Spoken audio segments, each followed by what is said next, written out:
Ahí está en la calle, Claro. no está en ninguna propiedad privada. Eso es Bueno, mentira. lo que pasa es que ahí, para quienes conocen, esa es una vía, era una vía de tránsito de vehículos. Claro, la han peatonalizado, ¿no? La peatonalizaron y se la dieron prácticamente al centro comercial, y ahora lo que vemos es a los señores de la municipalidad defendiendo un espacio privado aparentemente. Dicen, esto es parte del centro comercial. Yo realmente no lo entiendo. Si es el centro comercial, entonces tienen que ser los vigilantes los que intervienen y no los trabajadores Sí. municipales. Yo diría que el hecho de peatonalizar una calle como la que está ahí peatonalizada, más bien es una súper buena noticia. Ya, que resolvió un problema que había suma ahí terrible. tanto a la movilidad de las personas, a los que son usuarios del centro comercial y del resto de servicios, incluso a los propios alumnos de la Universidad Católica o la gente que accede luego al Parque de las Leyendas, caminando un poco más. Entonces genera efectivamente una zona donde no hay un tráfico vehicular y tal. Y más bien ese es un regalo que se puede generar hacia la ciudadanía, pero eso implica, como bien dices, entender que son espacios de uso libre y uso abierto, y por lo tanto las reglas corresponden también a un espacio de uso público y uso abierto. Entiendo que la Municipalidad de San Miguel ha rectificado inmediatamente en relación a este caso, ha sacado un comunicado, y que más bien, regreso a esto que digo, hay esta suerte de malos ejemplos que se generan a través de liderazgos políticos, de autoridades, que empiezan a generar una suerte de repetición o de multiplicación de pseudodefensas en relación a orden, como decía, que en realidad acaban siendo vulneración de derechos. Ahora, sobre el tema de la movilidad, que también se ve en el informe, se señala, por ejemplo, que el transporte público, la calidad del transporte público es el segundo problema más importante que percibido por la ciudadanía, ¿no? Y, digamos, yo tengo la percepción personal de que eso ha empeorado, porque por lo menos veo combis, por ejemplo, en rutas donde ya no había. Es como que han reaparecido las combis. Sí y no. Y con eso no quiero negar en absoluto el malestar. De hecho, la misma encuesta lo refleja en relación al transporte y a varios otros elementos de la ciudad.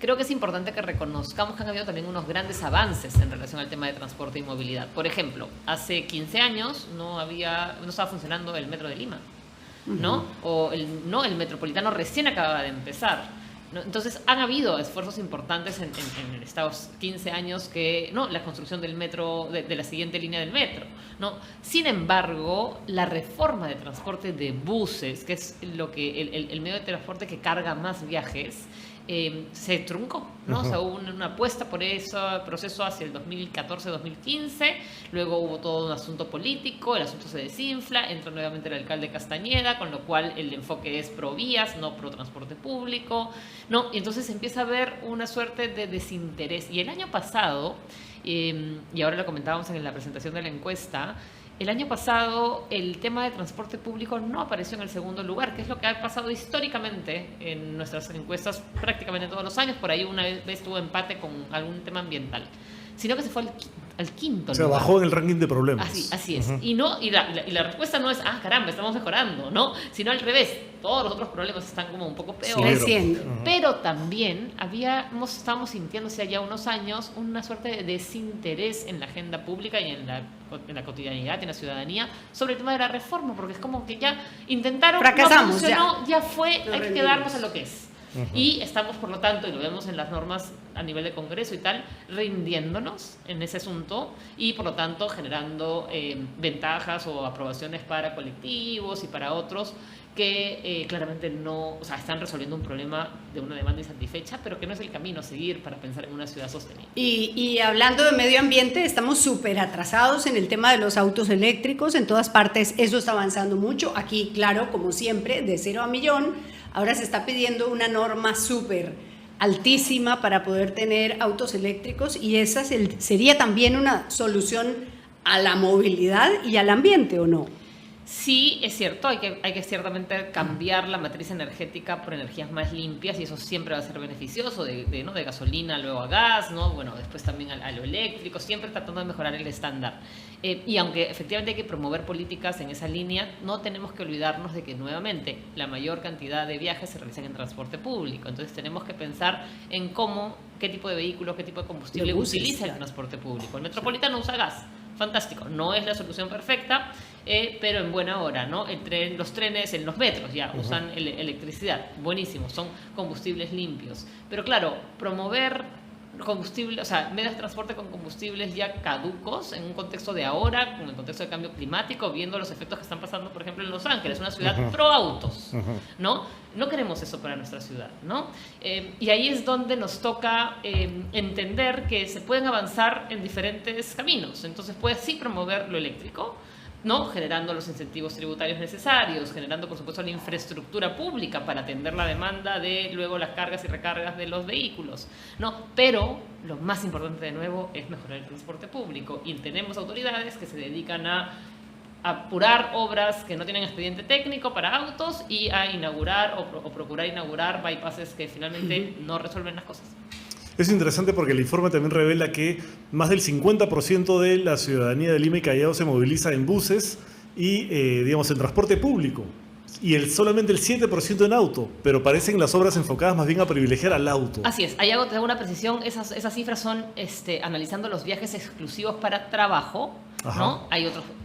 Tenemos tablas para viajes para estudio, para otros modos, para viajes, por ejemplo, cotidianos, recoger, traer niños, ir a hacer compras, etcétera. Pero igual, haciendo el agregado, siempre y también desde el primer año que sacamos la encuesta, en el año 2010, el porcentaje de viajes totales que se hacen en transporte público es mucho más alto que todos. Entonces estamos hablando de alrededor del 70%, no ha ido bajando un poco y claro, ha ido subiendo también un poco el tema de autos, porque nosotros todo lo que es transporte individual lo empaquetamos también, ¿no? Entonces son autos particulares, que es ese 7%, un porcentaje menor vinculado a taxis o a aplicaciones de movilidad, ¿no? Luego tienes colectivos, ¿no? Que son justamente medio colectivo, no privado, pero tienes motos, ¿no? Entonces tienes ahí y cada medio tiene sus propias ventajas en algún caso, pero también sus propios impactos, ¿no? Entonces, a más vehículos particulares o de uso individual o restringido en las calles, más ocupación de espacio, más tráfico, ¿no? A menos ventajas para mover buses de forma eficiente, con carriles exclusivos, etcétera, vas a tener más buses más lentos y por lo tanto más gente optando por colectivos. Al tener más gente optando por colectivos, tienes más autos en las calles, tienes más tráfico, perjudicando a quienes se mueven en taxi, quienes se mueven en transporte particular. Quienes equivocadamente dicen, ok, amplíame la pista, o construye un bypass. Cuando lo que no se dan cuenta es que tienen que apostar justamente por ese carril exclusivo que creen que les va a perjudicar, pero que en realidad no les va a perjudicar. Les va a beneficiar. Les va a beneficiar al final a ellos. Claro. Bueno. No, finalmente la última nada más. ¿Qué opinas del tren que ha conseguido la Municipalidad de Lima, que va a llegar por una donación para cubrir la ruta Lima-Chosica, me parece, y que ha sido objeto de una gran polémica porque es un tren a diésel, una tecnología ya que se está dejando de usar más bien? Eso se ha cuestionado mucho, pero hay gente que vive en esas zonas y que dice, bueno, a mí no me importa lo que traigan, pero yo necesito llegar no en 3 horas a mi casa, sino por lo menos en una. Sí, ¿Qué opinas? Y justamente bajo ese mismo escenario, primero es absolutamente necesario entender la movilidad y el transporte como un sistema integral. Y eso implica que cualquier elemento vinculado a esto tiene que ser coordinado con la autoridad correspondiente, en este caso la Autoridad de Transporte Urbano.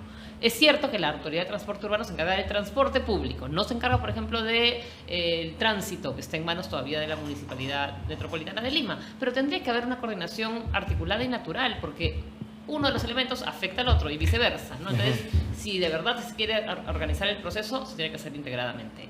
Trenes a diésel, en este momento, considerando el tema de cambio climático y tal, es una muy mala idea. Es cierto que va a resolver, o podría resolver, si es que estas cosas funcionan y se hacen bien, a un segmento de la población, y eso sí es bienvenido. Pero mi pregunta es, ¿por qué tenemos siempre que conformarnos con ese extra mal hecho o que no tiene el estándar y no podemos justamente apostar por justamente un buen sistema de transporte público de calidad y en buena hora, si se quiere activar ese tramo de tren maravillosamente, pero que se haga pues de la mejor manera? Si esto fuera un mientras tanto y estuviese articulado, te digo, bueno, en buena hora, pero no parece más como las cosas provisionales en el Perú que son provisionales por 20 años, ¿no? Exactamente. Muchas gracias, para cerrar, Mariana, ¿cuál es el sitio más lindo de Lima? Uy, qué buena pregunta. Yo soy sumamente optimista con la ciudad, pero yo creo que hay secretos impresionantes. Las lomas, por ejemplo, en su época húmeda, ¿no? En agosto, ¿no?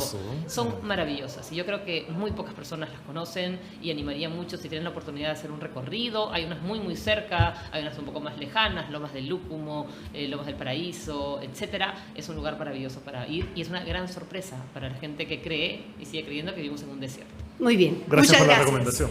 Gracias por Mariana. estar en réplica.